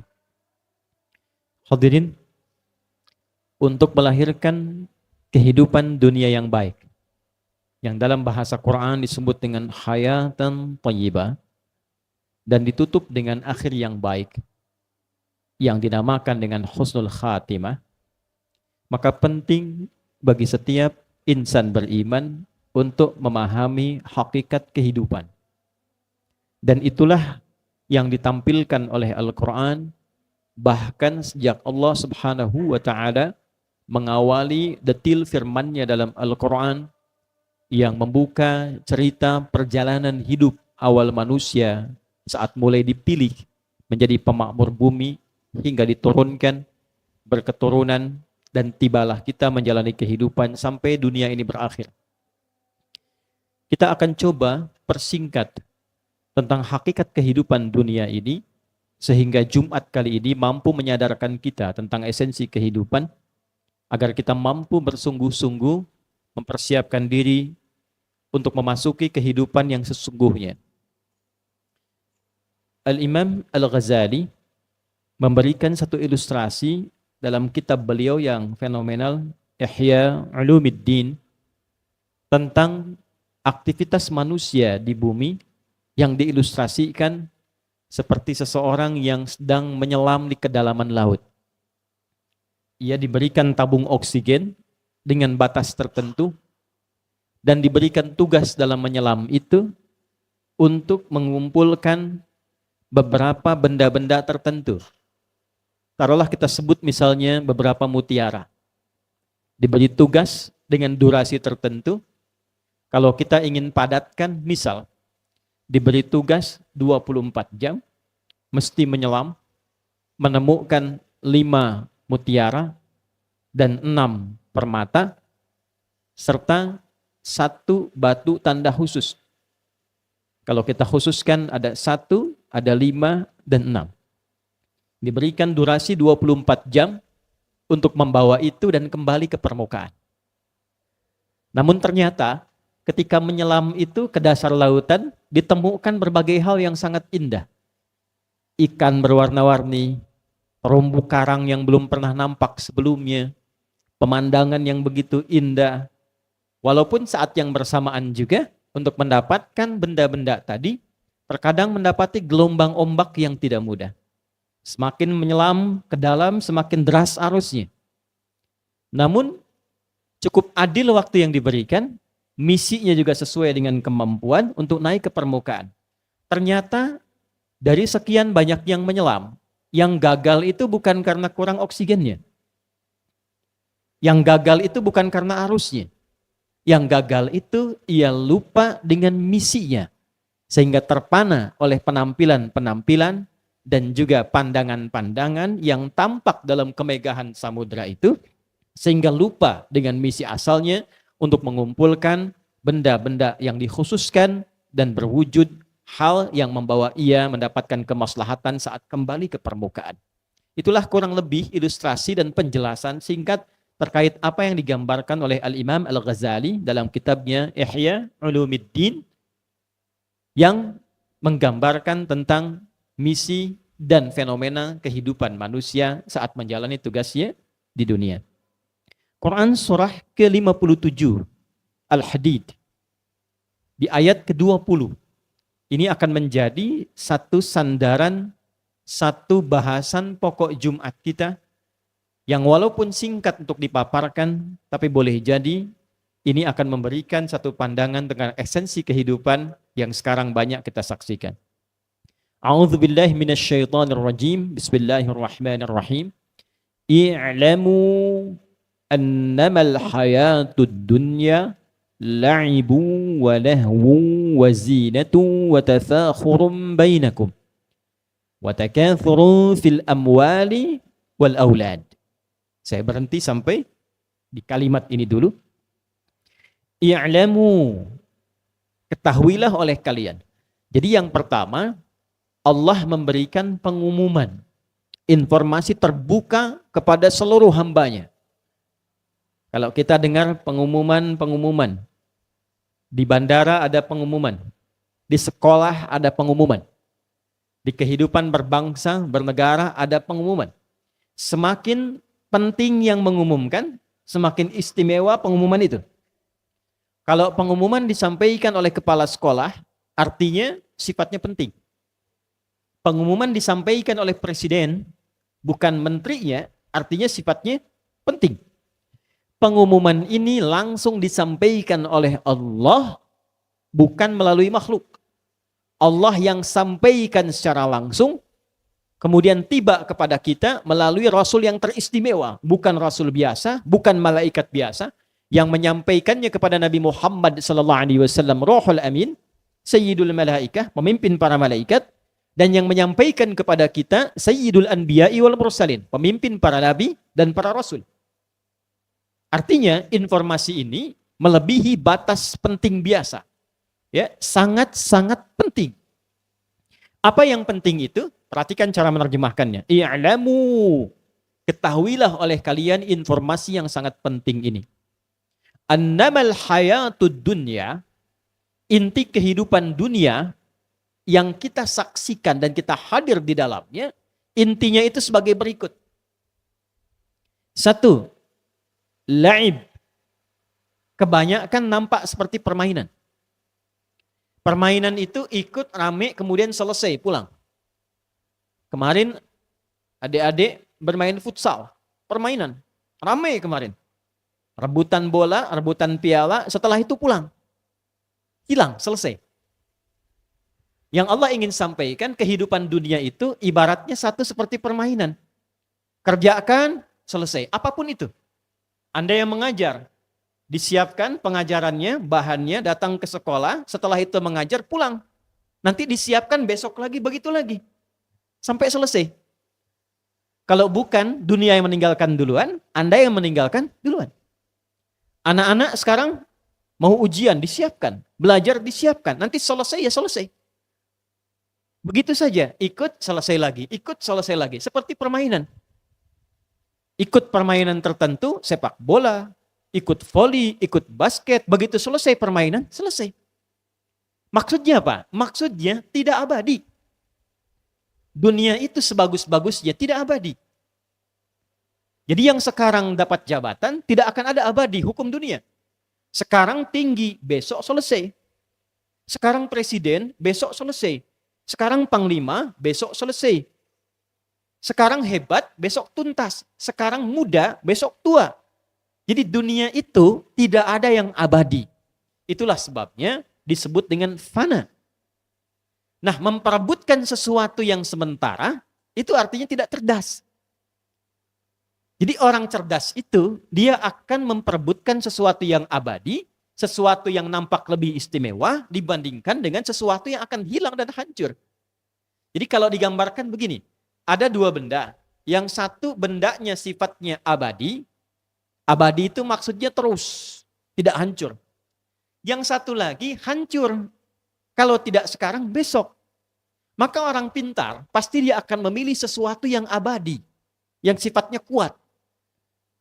Tidak akan memilih yang hancur. Nah, banyak ayat sindiran dalam Al-Quran, manusia itu diberikan oleh Allah pilihan. Mau yang abadi, mau yang hancur. Tapi ternyata kebanyakan manusia memilih yang sementara, yang sifatnya hancur. Coba lihat sekarang. Maaf, demi jabatan, orang menudutkan, orang mencaci maki, orang menyingkirkan, padahal sifatnya sementara. Coba lihat demi bisnis. Demi perdagangan ada yang menyingkirkan, demi persaingan bisnis ada yang menghancurkan. Padahal apa yang diraih pun dari itu sifatnya sementara. Setelah dapat, hilang lagi. Dapat uang gak bertahan lama, gak dipakai, hancur. Begitu dipakai dapat makanan, makanan dipakai, digunakan jadi kotoran. Itulah dunia. Maka berebut pada sesuatu yang sementara, dalam timbangan Islam, dalam tinjauan Islam, itu sesuatu yang bukan pintar. Tidak cerdas. Maka siapa orang cerdas itu? Orang cerdas itu orang yang menggunakan bahan sementara itu untuk yang mendapatkan sifat yang abadi. Untuk mendapatkan sifat yang abadi. Karena itulah banyak ayat dalam Al-Quran memperkenalkan kehidupan abadi yang disebut dengan akhirat, lalu ditampilkan kenikmatannya supaya kita bisa bandingkan mana yang dipengenin. Ini pengen emas, yang dunia sementara, yang di akhirat emasnya lebih berkilau, lebih indah, mutiaranya itu lebih bersinar, kehidupannya abadi. Diberikan tampilan di depan kita, Anda mau ambil yang mana? Ini akhirat, ini dunia. Bukan mengabaikan dunia, tapi gunakan dunia itu sebagai perangkat untuk mendapatkan akhirat yang disebutkan. Itulah sebabnya kenapa kita seringkali dapatkan ayat gambaran tentang surga. Surga Firdaus bagaimana, surga Aden bagaimana, bidadarinya bagaimana. Supaya tidak ada rebutan perbuatan zina di dunia, sementara ada kehidupan abadi di akhirat yang lebih indah. Minuman akhirat bagaimana? Supaya tidak ada rebutan orang mabuk di dunia, sementara akhirat lebih indah. Ini gambaran pertama. Jadi tidak usah terlalu serius untuk mendapatkan dunia, dalam arti serius itu sehingga mengerahkan semua kemampuan bahkan untuk menyakiti orang lain. Untuk apa? Dunia itu sudah teratur. Rizkinya sudah diatur. Tinggal kita berikhtiar, tapi yang belum teratur itu adalah akhirat kita. Gunakan ikhtiar itu dalam kehidupan dunia untuk menjemput kemuliaan akhirat yang telah dijanjikan. 1. Walahun. Kebanyakannya senda gurau dan sesuatu yang sia-sia. Wazinatun. Pengen tampil indah. Menarik perhatian. Populer. Dikenal. Dunia itu. Betapa banyak sekarang orang bikin konten untuk menarik perhatian supaya dikenal. Betapa banyak orang belanja, berpakaian, bukan untuk menutupi aurat. Sebetulnya standar kalau hanya sekedar nutupin aurat, bebannya nggak banyak. Nggak akan dikejar-kejar beban. Cuman karena ingin tampil gaya, ingin modis, modisnya nggak dilarang. Yang salah itu ketika ingin dilihat banyak orang. Sehingga bebannya semakin banyak. Beri kendaraan itu bukan supaya sampai ke tujuan dengan cepat, supaya tetangga tahu saya punya mobil. Supaya tetangga tahu saya punya sepeda. Itu yang menyebabkan di-upload, update status, hanya untuk dilihat. Akhirnya apa yang terjadi? Bebannya makin berat. Ketika beban makin berat, lupa kita akan pulang. Itu yang dikatakan Al-Imam Al-Ghazali. Harusnya mencari satu benda, harusnya mencari 5 mutiara, harusnya mencari 6 permata, akidah itu 1, 5 rukun Islam, 6 rukun iman. Itu yang kita pertahankan untuk pulang. Cuman lupa. Nah, itulah dunia. Jadi kalau kita mengerti tentang esensi kehidupan dunia, kita tahu mana yang dibutuhkan, mana yang diinginkan. Butuh itu pasti berlawanan dengan ingin. Tidak semua yang diinginkan itu jadi kebutuhan. Apa kebutuhan kita menggunakan pakaian? Menutup aurat. Apa kebutuhan kita makan? Menghilangkan lapar. Apa kebutuhan kita minum? Menghilangkan haus. Kalau sadar tentang kebutuhan, tidak banyak bebannya. Yang penting bisa minum, haus hilang. Tidak harus banyak selera. Ketika seleranya banyak, pengen dengan jus naga, naganya buah. Pengen dengan jus alpukat. Pengen dengan es jeruk. Dipaksa-paksa sampai nangis, dikejar, cari sesuatu. Padahal intinya satu, cuman hausnya supaya hilang. Itu poin. Jadi gambaran dari Al-Quran ingin menggambarkan, Anda akan lihat dalam kehidupan dunia, banyak orang menuntut keinginannya dibandingkan memenuhi kebutuhannya. Selanjutnya, watatsakhurun bainakum, berbangga diri. Pamer. Berlomba hanya untuk menunjukkan siapa yang paling hebat. Di sekolah. Ya, persis kayak permainan kemarin kan? Ya. Adik-adik futsal. Pengen kerjasama mencetak gol atau ingin menunjukkan saya yang hebat skillnya. Pembimbing pelatih. Membimbing itu supaya timnya kompak atau supaya menunjukkan saya pelatih yang bisa mengantarkan timnya juara. Permainan. Ya. Sekarang Anda mengajar di sekolah. Tujuan mengajar itu tafakhur atau tafahum. Menjadikan anak-anak itu kenal Allah, ingat pengetahuan, atau ingin menunjukkan saya bisa ngajar. Saya ustadz yang hebat, ustadzah yang hebat. Wa tafakhurum bainakum. Para ustadz begitu, mengajar juga apakah ingin dengan pengajarannya supaya umat itu kenal Allah? Atau yang kedua, tafakhur, persaingan, siapa yang paling populer? Siapa yang metodenya paling mudah dipahami? Siapa yang paling dikenal masyarakat? Tafakhur. Tidak sedikit yang terjebak pada bagian yang keempat ini. Wa takatsurun fil amwal. Ini tingkatnya agak lebih tinggi. Berlomba memperbanyak harta. Dan sekarang kita lihat yang terjebak di dalamnya bukan hanya pebisnis. Maaf, boleh jadi juga pengajar terjebak. Guru-guru yang mengajar ini memperbanyak ilmu dan pengalaman untuk mengajar atau orientasinya datang ke sekolah untuk mencari harta. Bisa dilihat. Kalau ikut urusan dunia, innamal hayatud dunya, atau yang tadi, i'lamu annamal hayatud dunya, ya, annamal hayatud dunya, inti dari dunia itu, kalau kita masuk ke dalamnya, kalau Anda ingin lihat orang yang terperangkap dunia, salah satunya takatsurun fil amwal. Dia terjebak untuk mengumpulkan harta benda dunia. Di sini gajinya besar nggak ya? Di sini pendapatannya besar nggak ya? Pengajar juga begitu. Amplopnya tebal nggak di sini? Jamaahnya banyak atau sedikit? Ya. Persis seperti orang berusaha berniaga. Apakah salah kalau ingin cari dunia? Tidak. Wa minan nasi may yaqulu rabbana atina fid dunya wa ma lahu fil akhirati min khalaq. Demikian di Al-Baqarah ayat 200. Ya, ada sebagian orang yang memang orientasi hidupnya cari dunia. Tapi ingat, dibuka di awal sesuatu yang ditinggalkan. Makanya disebut dunia, rendah, kecil, hilang, habis. Dana yadnu dunuwan wa dunyaan. Jadi kalaupun Anda perbanyak, sampai ajal aja batasnya, ajal tiba, meninggal. Yang banyak itu nggak ada artinya. Pertanyaannya, apa yang akan kita jumpai setelah wafat pada alam yang baru, tempat yang baru, bekalnya sudah siap atau belum? Dan itulah yang abadi.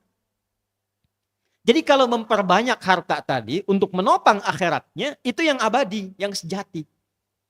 Ya. Memperbanyak mutiara yang dimintakan, itu yang abadi. Di atas wajib ada sunnah. Tapi kalau terlena dengan hal yang tidak dimintakan, walaupun banyak, fata morgana, ujungnya hilang. Wal aulad. Berbangga memperbanyak keturunan. Ya, boleh banyak keturunan.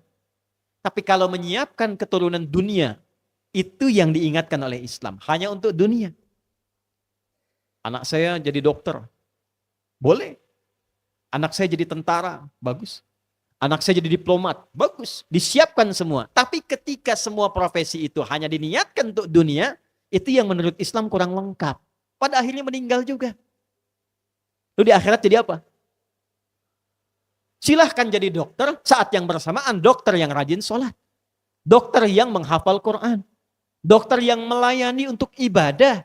Bukan bekerja sama dengan perusahaan atau pabrikan-pabrikan hanya untuk meningkatkan harta dan melukai pasien.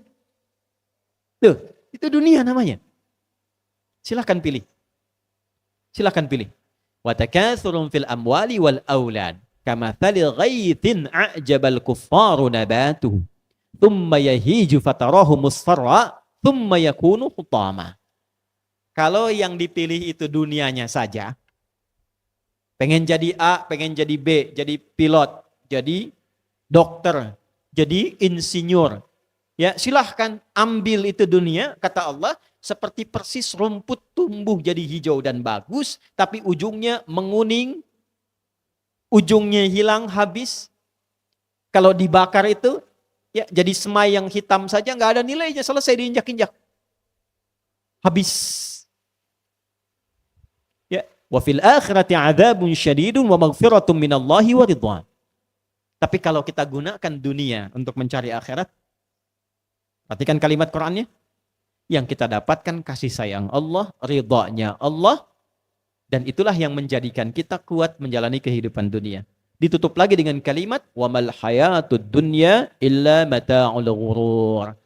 Kalau Anda terlampau menikmati dunia, bukan menjadikan bekal sebagai wasilah mencari akhirat, maka itu akan menjadi kesenangan yang menipu. Silahkan kumpulin harta sebanyak-banyaknya. Guru-guru yang mau ngajar orientasinya mencari harta, silahkan kumpulkan. Besok meninggal, harta itu tak terpakai. Ternyata yang terpakai itu ilmu ikhlas yang pernah diajarkan. Bukan kehilangan dunianya. Dunianya Allah cukupkan. Bahkan Allah lebihkan untuk mempermudah misi kehidupan ia mencari akhirat. Silahkan yang bisnis berbisnis untuk cari akhirat. Maka Allah mudahkan jalannya, dia dapat dunianya, dia raih akhiratnya. Itu yang dimaksud ayat 201-nya. Wa minhum mayyaqulu rabbana atina fid dunya hasanah wa fil akhirati hasanah wa qina adzabannar. Kesimpulan dari khutbah Jumat yang singkat ini, mari di akhir bulan Sya'ban ini sebelum masuk Ramadan, kita temukan tentang hakikat kehidupan kita supaya kita mengerti dan paham bagaimana caranya menjalani kehidupan dunia ini. Gunakan dunia untuk mencari akhirat. Tidak dilarang kaya.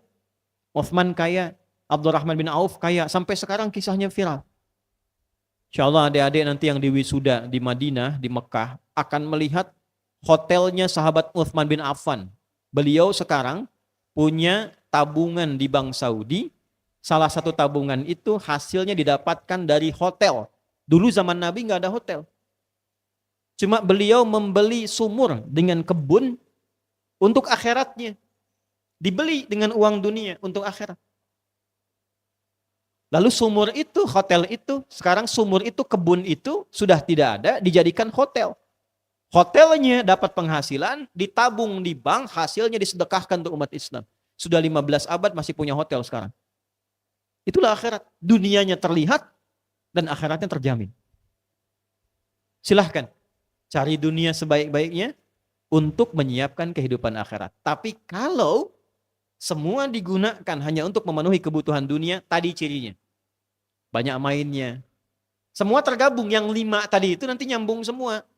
Takatsурun fil amwal, berebut harta. Nanti kalau sudah banyak hartanya, orang dunia itu kelihatan apa? La'ibun walahwun, banyak mainnya. Hartanya dipakai main-main, pakai judi main-main. Ya. Maaf, ke tempat-tempat hiburan, buat main aja. Walahwun, sendagurau. Ya. Cuman buat main, tebak-tebakan, keluar harta, habis uang, buat foya-foya. Nah itu cirinya orang dunia. Jadi kalau menemukan yang seperti itu, kita doakan. Dan kita jangan ikut ke situ. Supaya semua kembali pada rahmat Allah subhanahu wa ta'ala. Penting itu disampaikan karena sekarang mulai nampak kehidupan dunia itu real di hadapan kita. Bahkan nampaknya lebih dari sekedar apa yang digambarkan. Lebih parah sekarang tampak. Zaman Nabi Lut dulu, yang ada itu cuma homo, laki-laki aja. Laki-laki dengan laki-laki. Sekarang perempuan dengan perempuan.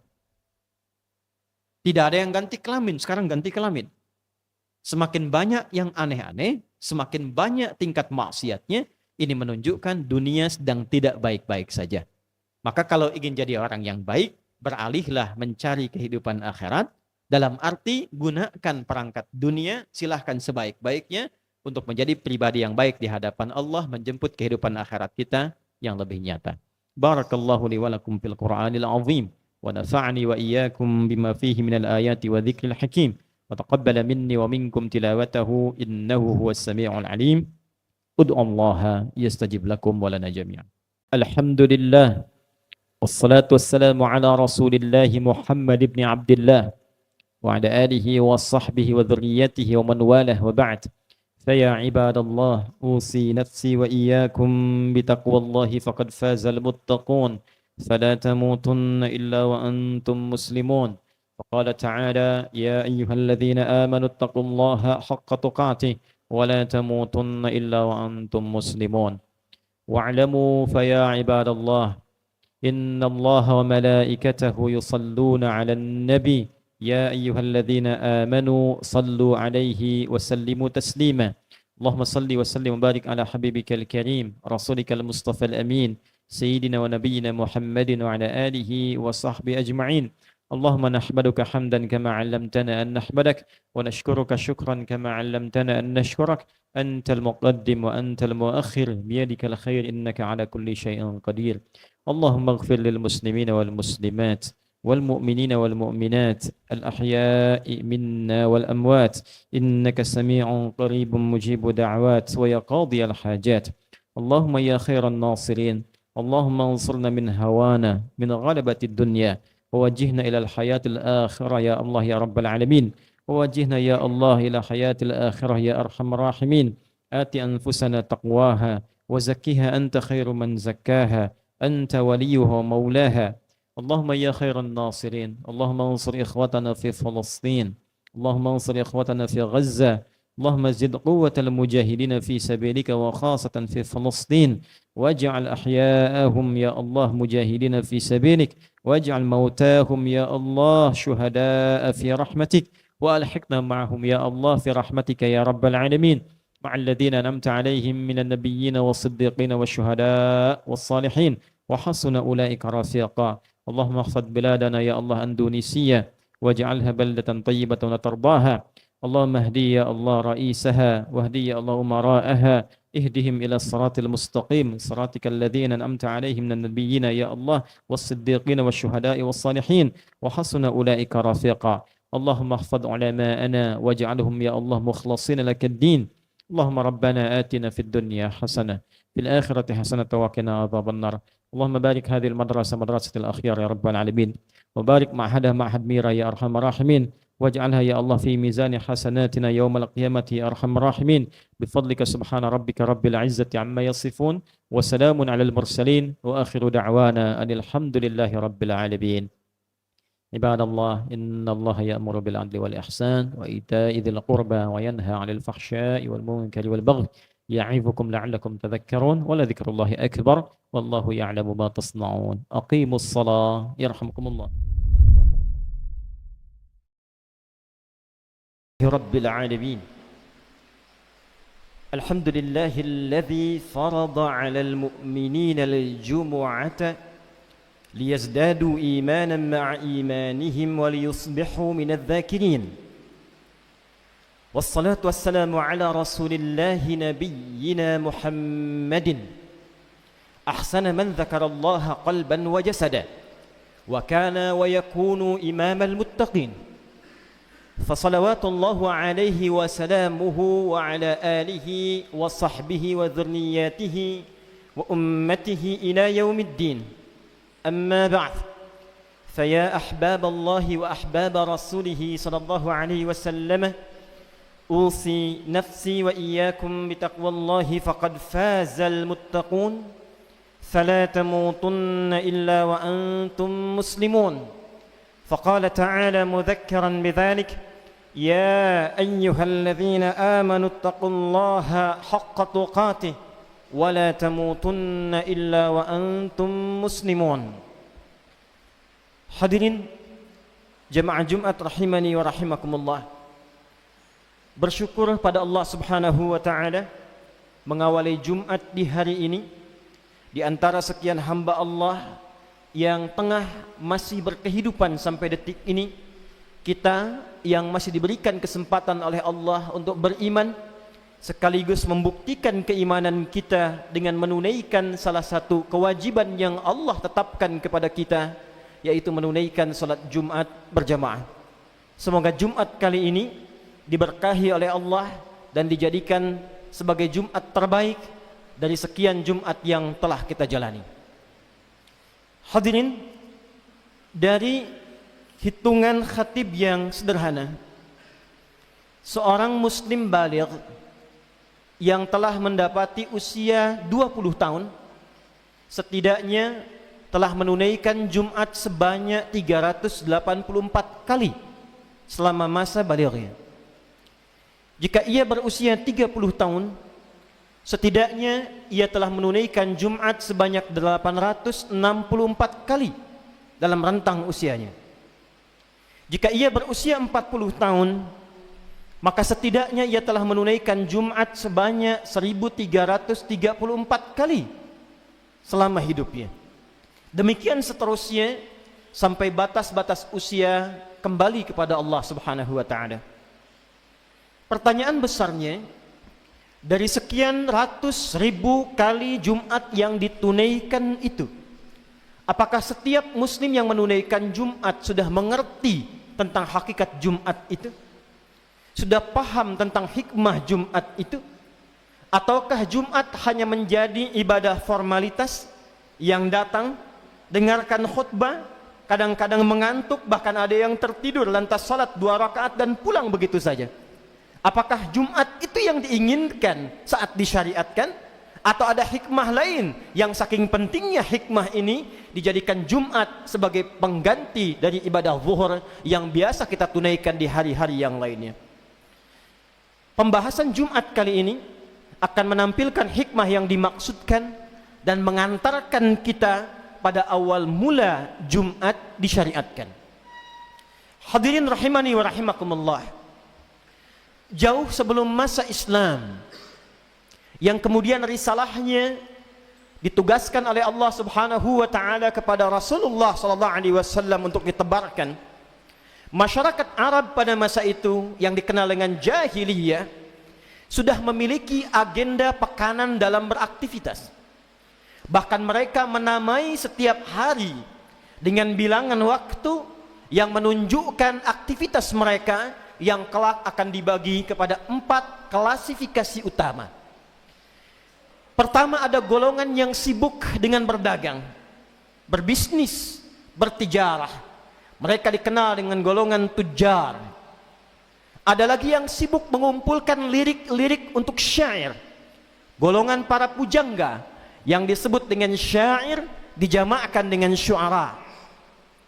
Ada lagi golongan yang sibuk dengan nuansa spiritual namun dalam kesan yang menyimpang, sibuk dengan jimat-jimat, jampe-jampe, dan memberikan kesan spiritual pada golongan pertama, khususnya jika mereka akan memulai aktivitasnya.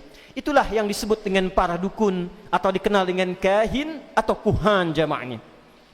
Ada juga yang memang jasanya seringkali dipakai, digunakan untuk menyakiti atau melawan musuh dengan mantra-mantra atau jimat-jimat atau bahkan magic-magic tertentu. Itulah golongan sahir, tukang sihir, santet, dikenal dengan sahir.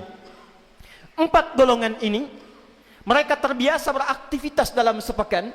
Hari pertama mereka beri nama dengan Yaumul Ahad, hari yang pertama.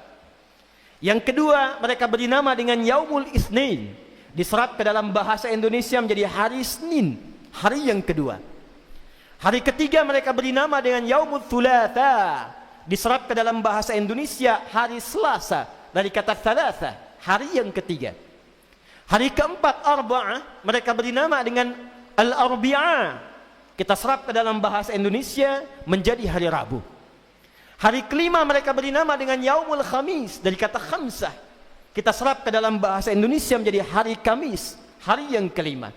Ahad, Senin, Selasa, Rabu, Kamis, 4 golongan ini menebar ke beragam tempat untuk melakukan aktivitas yang telah mereka rencanakan. Orang-orang yang biasa berdagang mereka pergi menyebar, bahkan di antara mereka di musim-musim tertentu, panas ataukah dingin, ada yang berkelana merantau sampai dengan ke Yaman atau bahkan sampai dengan ke Syam. Turun surah Al-Quraisy untuk merefleksikan sekaligus mengabadikan kebiasaan mereka itu. Li'ilafi Quraisy ilafihim rihlatash syita'i was-saif. Demikian para syuara, mereka datang ke lembah-lembah, datang ke bukit-bukit mencari inspirasi, kadang-kadang hanya untuk mendapatkan inspirasi, menuliskan lirik-lirik untuk menjadikan semua lirik itu menjadi qasidah yang enak untuk dinikmati. Maka turun Quran surah ke-26 Asy-Syu'ara, dan dari ayat 227 menyampaikan kebiasaan mereka itu. Wasy-syu'ara'u yattabi'uhumul ghawun alam tara annahum fi kulli wadin yahimun. Dan para pujangga itu kadang-kadang melakukan aktivitas yang tidak banyak manfaatnya. Mereka turun ke lembah-lembah hanya untuk mendapatkan inspirasi, setelah itu merakit, menenun syair mereka hanya untuk ditampilkan begitu saja tanpa melahirkan kemaslahatan yang lebih. Demikian para tukang dukun, kahin, demikian para sahir, mereka akan berusaha meramu jimat-jimat yang dengan itu mereka akan coba jual di dua kalangan yang pertama. Hadirin, puncaknya di hari yang keenam. Mereka tidak menamai hari keenam ini dengan nama bilangan seperti awal. Kalau konsisten kita katakan Yaumul Ahad, Al-Itsnin, Al-Thulatha, Al-Arbi'a, Al-Khamis, konsisten keenamnya As-Sadis. Tapi mereka beri nama dengan Yaumul Arubah. Yaumul Arubah. Pada mulanya di era kakek moyang Nabi Muhammad SAW, yaitu Ka'ab bin Lu'ay, seperti disampaikan oleh Abu Qasim As-Suhaili dalam kitabnya Raudul Unuf, bahwa makna arubah pertama kali ditampilkan adalah hari pertemuan untuk berkasih sayang. Yaumur Rahmah, datang untuk saling berkasih sayang, menampilkan perhatian. Tapi setelah lewat generasi, mendekati ke era Nabi Muhammad SAW, maka makna arubah berubah menjadi hari berbangga sebagai orang Arab, hari untuk berpesta, hari untuk menampilkan hasil kebanggaan dari 6 hari kerja keras ke belakang. Maka mereka akan berkumpul di hari yang ke-6 ini di pusat-pusat perbelanjaan. Mereka berkumpul di pusat-pusat pasar, di aswaq yang dikenal dengan Dumatu Jandal, Suku Uqadh, dan puncaknya bertemulah mereka di satu tempat dekat dengan Baitullah dikenal dengan Jabal Qubais. Maka orang yang paling banyak hartanya di situ akan dipamerkan, akan diangkat, dia naik ke atas dan ditampilkan, ini hartawan terkaya di kalangan masyarakat kita. Maka orang yang paling bagus syairnya, dia akan dinilai, dikumpulkan qasidahnya, dituliskan dengan tinta emas, ditempelkan di dinding Ka'bah yang kelak di masa Islam akan dirubah dengan kain kiswah yang berganti dengan tulisan ayat Al-Quran itu. Dulu tulisannya adalah syair-syair jahiliyah dikenal dengan mu'allaqat. Di situ ada Imra'il Qais, di situ ada pujangga-pujangga yang lainnya. Demikian dipertandingkan setiap datang kesempatan pekan Yaumul Arubah. Para dukun, siapa yang paling hebat mantranya? Siapa yang paling sesuai dengan kenyataan di lapangannya? Maka dia akan diangkat menjadi dukun rujukan, tukang sihir yang paling utama. Itulah kebiasaan masyarakat jahiliyah yang setiap pekannya beraktivitas, mencari dunia, mencari karya, lelah, penat, dan puncaknya hanya untuk ditampilkan pesta, foya, ria. Yang kaya semakin meningkat, yang lemah semakin tertindas, yang hebat semakin terangkat. Datanglah Islam membawa risalah pembebasan, membawa risalah kemuliaan, mengangkat derajat manusia dari nilai kegelapan, ketertinggalan pengetahuan, ketertinggalan moral, ketertinggalan nilai-nilai kemanusiaan. Maka diangkat, diberikan cahaya, dan dinaikkan kepada derajat tertinggi yang tidak pernah ditampilkan oleh nilai kemanusiaan pada masa itu. Di antara sekian syariat untuk mengangkat nilai kemanusiaan itu, maka sesaat sebelum hijrah Allah menurunkan kepada Nabi Muhammad SAW untuk menunjukkan perbedaan antara orang yang sudah beriman dan berislam dengan orang yang belum berislam dan beriman. Turunlah Quran surah ke-62 di ayat yang ke-9 itu dan merubah nama Yaumul Arubah menjadi nama baru sesuai dengan nama surahnya, surah Al-Jumu'ah. A'udzu billahi minasyaitonir rajim. Ya ayyuhalladzina amanu idza nudiya lis-salati min yaumil jumu'ati fas'au ila dzikrillahi wa dzarul bai'. Dzalikum khairul lakum in kuntum ta'lamun. Ya ayyuhalladzina amanu. Ya harfun nida, huruf panggilan. Dalam gramatikal bahasa Arab ada 14 jenis huruf nida. Ada a, ada aya, ada wa, ada ya.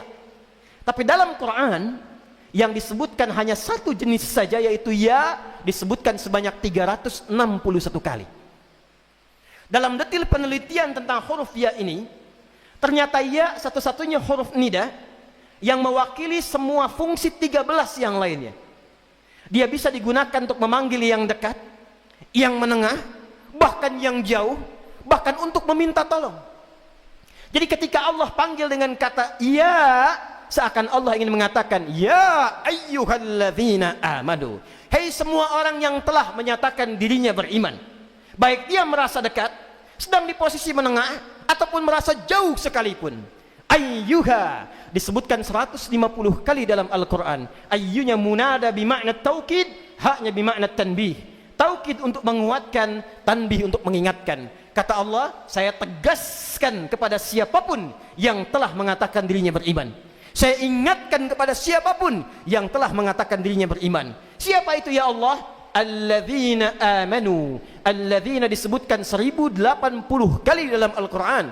Isim mausul yang menunjukkan pada bentuk jamak tanpa batas. Dia mencakup laki-laki, dia mencakup yang baligh, yang tua, yang biasa, yang merasa status sosialnya tinggi, menengah ataupun biasa. Kata Allah, sepanjang dia telah menyatakan beriman pada Allah Subhanahu wa taala, maka mesti ada perbedaan imannya antara keadaan dirinya sudah beriman dengan yang belum beriman.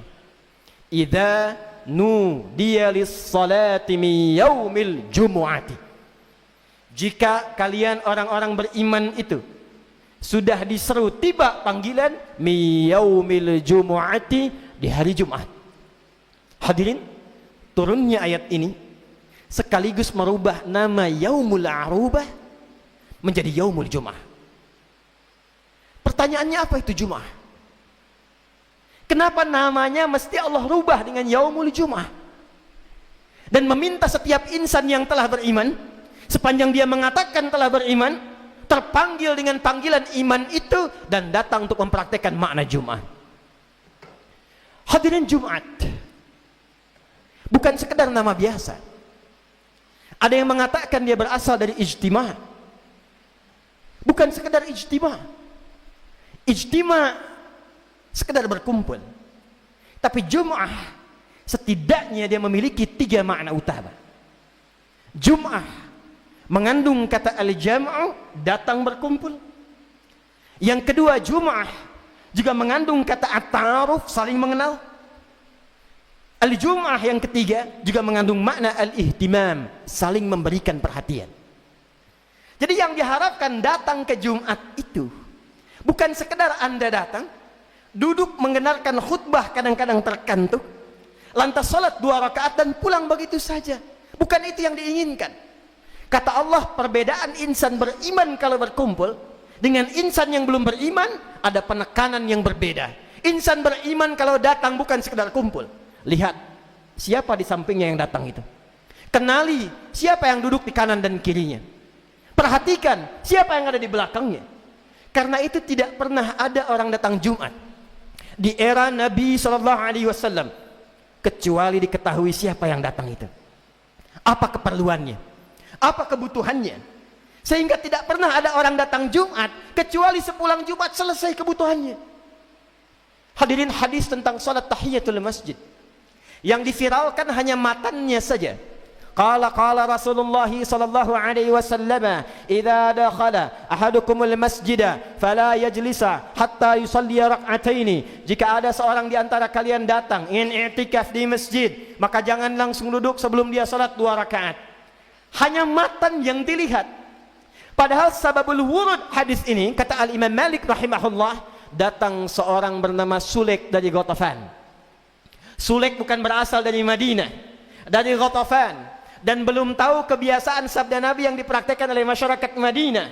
Datang jauh-jauh di hari Jumat. Begitu datang dia kemudian langsung datang dan masuk dan duduk. Maka Nabi ingin perkenalkan, ingin berikan informasi kepada masyarakat Madinah, itu ada saudara kita yang datang. Perhatikan siapa ya, apa kebutuhannya, apa keperluannya. Ini saudara kita yang wajib kita sinergikan dan bantu bersama. Maka Nabi menyampaikan sabda demikian dengan isyarat yang lembut dan halus, dan sahabat memahami. Sepulang Jumat mereka mengetahui, mengerubuni, bahkan menanyakan kepada Sulaik al-Ghatafani apa kiranya yang mampu untuk diperbantukan. Itulah Jumat.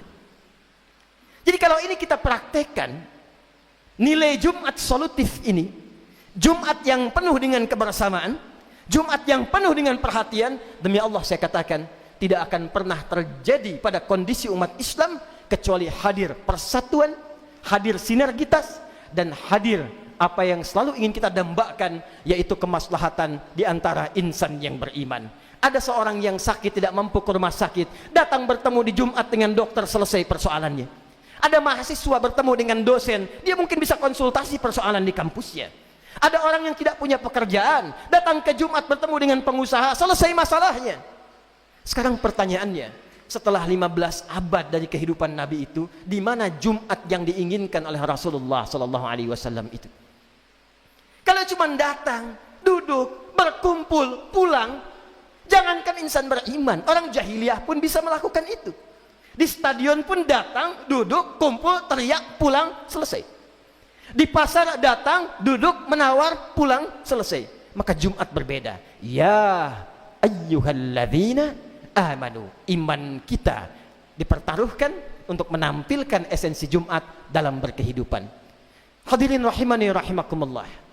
Bagian kedua sebagai penutup dari khutbah yang singkat ini. Idza nudiya lis-salati min yaumil jumu'ati fas'au ila dzikrillah.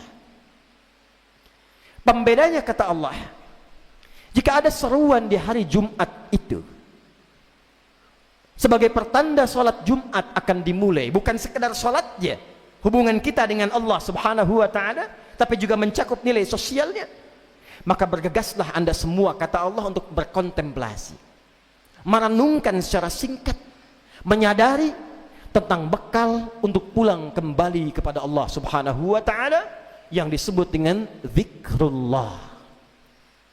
Hadirin, kata zikir di dalam Al-Quran tidak disebutkan kecuali menunjuk kepada segala aktivitas yang mampu mendekatkan seorang hamba dengan Allah subhanahu wa ta'ala. Karena itu seluruh jenis ibadah dalam Al-Quran itu dinamai dengan zikir. Salat disebut dengan zikir. Quran surah ke-20 Taha di ayat yang ke-14. Innani anallahu la ilaha illa ana fa'budni wa aqimis salata li dzikri. Kalimat thayyibah pasca salat, subhanallah, alhamdulillah, Allahu akbar, disebut dengan zikir. Quran surah ke-4 An-Nisa di ayat 103. Fa idza qadaytumus salata fadhkurullaha qiyaman wa qu'udan wa 'ala junubikum.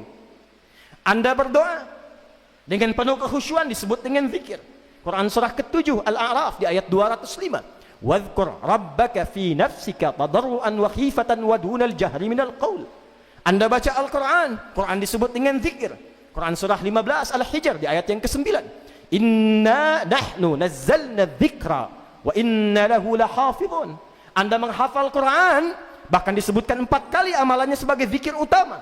Quran surah ke-54 di ayat 17, ayat 22, ayat 32, ayat ke-40. Walaqad yassarnal Qur'ana lidzikri fahal mim muddakir. Hadirin, tidak disebutkan zikir kecuali menunjuk kepada amal ibadah yang mampu mendekatkan diri kita kepada Allah Subhanahu wa taala. Idza nudiya lis-salati min yaumil jumu'ati fas'au ila dzikrillah. Kata Allah, kalau Anda mendengar seruan Jumat itu, cepat renungkan, cepat sadari, datang mengingat zikir apa yang telah kita siapkan sebagai bekal pulang menuju Allah Subhanahu wa taala. Cepat ingat Allah. Jangan-jangan selama sepekan ke belakang aktivitasnya seperti aktivitas jahiliyah dulu. Cuman kerja, berangkat gelap, pulang gelap, kumpulkan harta, akhir pekan weekendnya cuma jalan-jalan, tamasya, beradu harta, pamer di media sosial. Insan beriman tidak begitu. Kalau hanya seperti itu, jahiliyah sudah khatam itu 15 abad yang lalu. Justru Jumat disyariatkan untuk merubah perilaku insan beriman sehingga menjadi contoh untuk setiap manusia yang berkehidupan.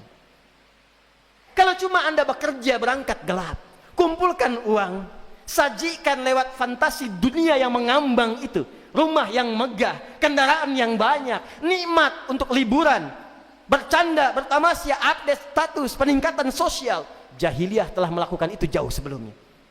Maka insan beriman, kata Allah, tidak salah kita bekerja, tidak salah kita berikhtiar, tapi niatkan semua itu untuk mencari bekal pulang. Jangan-jangan hidup sekarang sudah 30 tahun, 40 tahun, 50 tahun, tapi untuk sekedar baca Quran pun masih belum mampu. Hadirin, di sana ada anak 3 tahun, 4 tahun, 5 tahun, yang bahkan matanya orang katakan buta, Yang khatib katakan ditutup oleh Allah supaya tidak melihat maksiat. Dia sudah hafal Quran bahkan dengan nomor, halaman, posisi dan maknanya. Anda yang sudah 40 tahun, 50 tahun, diberikan kesempatan begitu luas untuk membaca Quran pun masih belum punya waktu. Berapa lama lagi waktu yang dibutuhkan untuk siap mencari bekal pulang kepada Allah Subhanahu wa taala? Maka Jumat Adam diciptakan. Jumat Adam mulai ditugaskan ke muka bumi. Jumat Adam diwafatkan dan Jumat kehidupan dunia berakhir.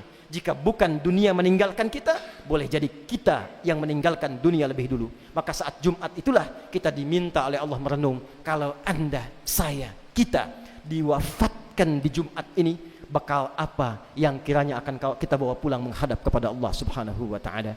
Barakallahu li wa lakum fil Qur'anil azim wa nafa'ni wa iyyakum bima fihi minal ayati wa dzikril hakim wa taqabbala minni wa minkum tilawatahu innahu huwas samii'ul 'alim. Ud'ullaha yastajib lakum jami'an.